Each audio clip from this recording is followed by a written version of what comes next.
মৌলভীবাজারে ভূমি অধিকার সহ নানা দাবিতে শোভাযাত্রা ও সভা করেছে চা শ্রমিকেরা। সকালে ভাড়াউড়া চা বাগানে বিভিন্ন চা বাগান থেকে হাজারো শ্রমিক জড়ো হয়। এ সময় চা শ্রমিকদের শিক্ষা, চিকিৎসা, ভূমি অধিকার সহ নানা দাবি বাস্তবায়নে সরকারের সহযোগিতা চাওয়া হয়।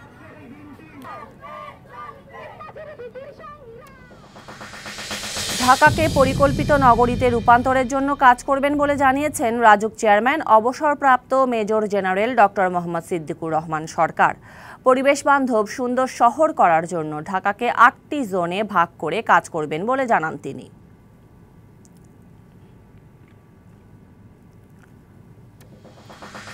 তীব্র তাপপ্রবাহে বিপর্যস্ত চুয়াডাঙ্গায় শ্রমজীবী মানুষের মাঝে সরকারি সহায়তা দেওয়া হয়েছে। জেলা প্রশাসনের আয়োজনে পৌর এলাকার প্রতিটি ওয়ার্ডের মোট ২২৫ জনকে ১,০০০ টাকা, ২০ প্যাকেট খাবার, স্যালাইন ও সুপেয় পানি বিতরণ করা হয়।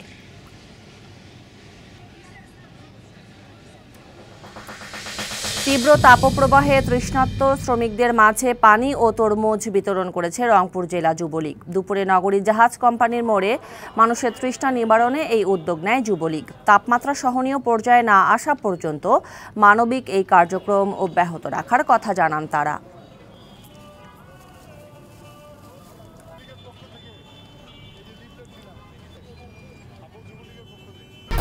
১, ২, ৩ ঢাকায় জমি জিতে নিন ১০০% ক্যাশব্যাক সহ ২০ কোটি টাকার পুরস্কার।